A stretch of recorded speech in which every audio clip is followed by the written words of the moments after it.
Hello అండి, ఎలా ఉన్నారంతా? మీరు థంబ్‌నెయిల్‌లో చూసే ఉంటారు.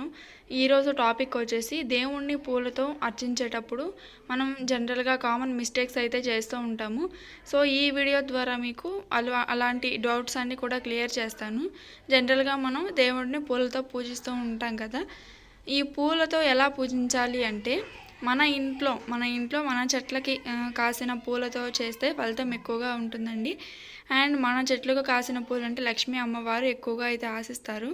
సో, ప్రతి సీజన్లో వచ్చే ఫస్ట్ పువ్వులని మొదటిగా దేవుడికి పెట్టిన తర్వాతే మనమైతే పెట్టుకోవడం కానీ చేయాలి. ఇంకా ఇప్పుడున్న కాలంలో అయితే అపార్ట్మెంట్స్ వల్ల బయట అయితే పూలు కొనుక్కోవాల్సి వస్తుంది. ఇలా బయట పూలు కొనేటప్పుడు అయితే మనం ఏం చేయలేం కదా! ఇక అంటు ముట్టు అలాంటివి తాకినా కానీ పూలకి మనం చేసేది ఏముండదు. సో, ఇంటికి తెచ్చిన తర్వాత వాటిని ఆవు పంచకంతో కానీ లేదా పసుపు నీళ్ళతో కానీ చల్లుకొని ఆ తర్వాత మాత్రమే దేవుడికి అర్చించాలి. ఇంకో విషయం ఏంటి అంటే అందరి ఇళ్ళల్లో పూల చెట్లు అయితే ఉండవు కదా!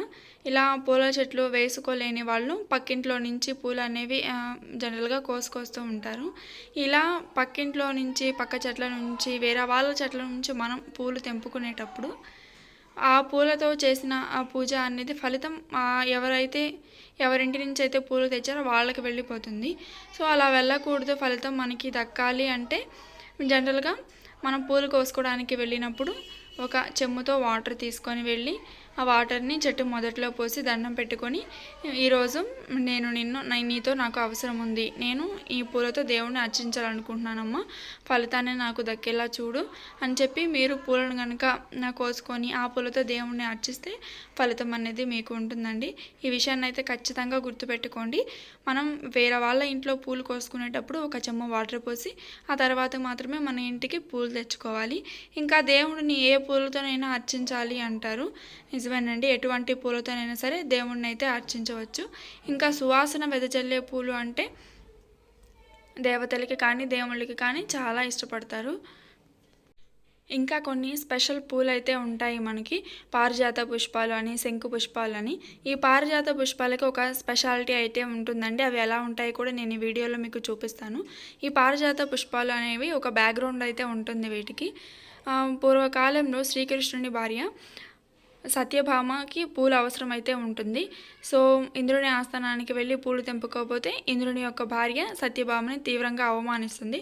ఆ అవమానం తట్టుకోలేక సత్యభామ శ్రీకృష్ణుడితో చెప్తే శ్రీకృష్ణుడు ఇంద్రుని ఇంటికి వెళ్ళి వేళ్లతో సహా ఆ పారిజాత పుష్ప మొక్కని వేళ్లతో సహా పెకిలించి తెచ్చి సత్యభామ ఇంట నాటుతాడనమాట.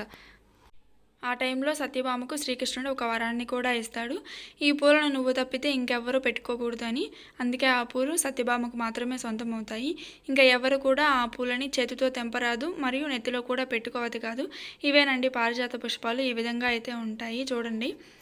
అండ్ వీటిని చేతితో కూడా కోయకూడదు. నైట్ పూట మొత్తం అంతా రాలిపోతాయి. పూజకు కావాలి అనుకుంటే చెట్టు కింద ఒక క్లాత్ని వేసి నైట్ మొత్తం ఉంచేసినట్లయితే పూలు అన్నీ కూడా క్లాత్లోకి అయితే రాలి పడిపోతాయి. ఆ తర్వాత మాత్రమే మనని చెట్టు నుంచి కొయ్యకుండా వీటిని దేవుడికి అర్చించుకోవచ్చు. ఇంకా దేవుడి కోసం తెచ్చిన పూలు కనుక కింద పడినా, లేదంటే మీరు ముక్కుతో వాసన కనుక చూసినా సరే అవి దేవుడికైతే పెట్టడానికి అనర్హులు. ఇంకా మహాశివునికి ఇష్టమైన వాటిల్లో శంకు పుష్పాలు కూడా ఒకటండి. ఈ విధంగా అయితే ఉంటాయి, మనకి బ్లూ కలర్లో లభిస్తాయి. ఇంకా చాలా రకాల కలర్స్ అయితే ఉంటాయి, అవన్నీ మనకి కనిపించవు. ఈ యొక్క పుష్పాలు మాత్రమే కనిపిస్తాయి. వీటితో శివుణ్ణి కనుక అర్చిస్తే మనం కోరుకున్న కోరికలు నెరవేరుతాయని అంటారు.